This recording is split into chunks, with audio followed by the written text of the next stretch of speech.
सावंत आणि वेदांत नेब आमचे प्रतिनिधी आहेत हिंदमाता परिसर आणि किंग्स सर्कल या परिसरामधून। सुरुवातीला आपण वेदांतकडे जाऊयात। वेदांत, काय सध्याची स्थिती आहे? कारण गेल्या 2 तासांपासून आपण बघतोय, तुम्ही दाखवताय की वारंवार या ठिकाणी पाणी साचलेलं आहे आणि ते काही कमी होताना दिसत नाहीये। सध्याची काय स्थिती?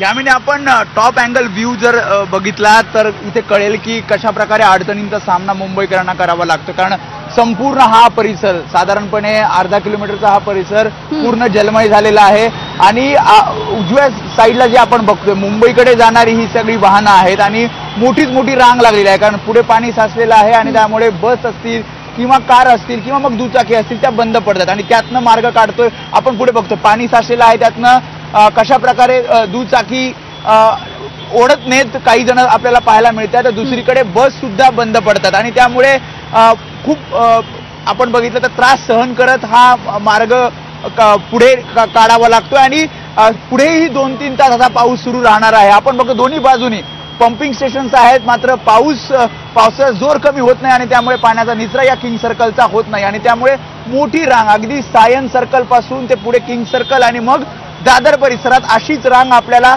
मुंबईच्या दिशेने जाणाऱ्या वाहनांची पाहायला मिळते। अनेक जण आपली वाहनं बाजूला करतात, कारण काही जणांची वाहनं बंद पडलेली आहेत। काही जण या सगळ्या गुडघाभर पाण्यातनं चालत जात आहेत। आता शाळांना सुट्टी देण्यात आली आहे, त्यामुळे पालक सुद्धा आपल्या मुलांना घेऊन आपल्या विद्यार्थ्यांना घेऊन घरी जाताना आपल्याला पाहायला मिळेल। त्यामुळे मोठी तारांबळ उडालेली आहे। महापालिका प्रयत्न करते, त्यांच्या स्तरावर ते प्रयत्न केले जात आहेत। अगदी वेदांताचे सोबत रहा। आमचे प्रतिनिधी सूरज सावंत सुद्धा आहेत दादरच्या हिंदमाता परिसरामधून। सूरज, यंदाच्या पावसामधलं पहिल्या वेळेला आता इथे हिंदमाता सर्कलला पाणी साचलंय, काय तिथली स्थिती आहे?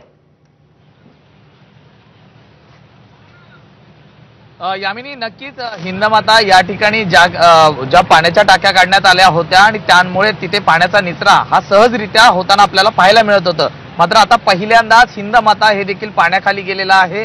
काल रात्रीपासून पडत असलेल्या या मुसळधार पावसामुळे हिंदमातात मोठ्या प्रमाणात पाणी हे साचलेलं पाहायला मिळत आहे। अनेकांची वाहनं ही बंद पडलेली आहेत। वाहतूक पोलिसांनी मुख्यतः डॉक्टर बाबासाहेब आंबेडकर मार्गावरचा जो रस्ता आहे हा पूर्णतः बंद केलेला आहे वाहतुकीसाठी आणि जी वाहनं आहेत ही हिंदमाता फ्लायओव्हरवरनं पुढे पाठवण्यात आलेली आहेत। दुसरीकडे जर सांगायचं झालं तर त्या ठिकाणी पंपिंग स्टेशन हे देखील मागील 1 ते 2 तासांपासून सुरू आहे, मात्र पाण्याचा निचरा हा होताना पाहायला मिळत आहे।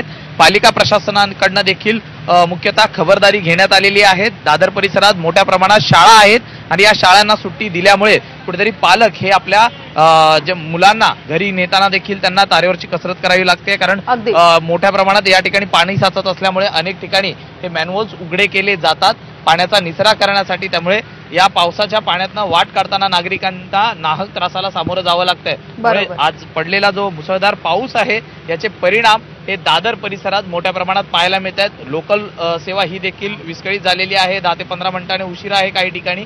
मात्र एकूणच आज सकाळपासून पडत असलेल्या पावसाचा परिणाम हा या ठिकाणी पाहायला मिळतो आहे आणि पुढे देखील 3 ते 4 तास अतिमुसळधार पावसाची शक्यता वर्तवण्यात आल्यामुळे हीच परिस्थिती पुढे राहण्याची शक्यता आहे। उदय सामंत मंत्री हे मिळाले होते आणि त्यांनी देखील बोलताना या संदर्भात प्रशासनाला खबरदारी घेण्याच्या सूचना दिल्याची माहिती दिलेली आहे।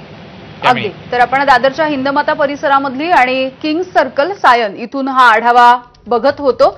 वेदांत नेब आणि आमचे प्रतिनिधी सूरज सावंत आपल्याला या संदर्भातली माहिती देत होते। तुमच्या दोघांचेही आभार आणि तुम्ही दोघांनी सुद्धा या सगळ्याचं वार्तांकन करत असताना निश्चितपणे खबरदारी घ्या। धन्यवाद या माहितीसाठी आणि यानंतर बुलेटिनमध्ये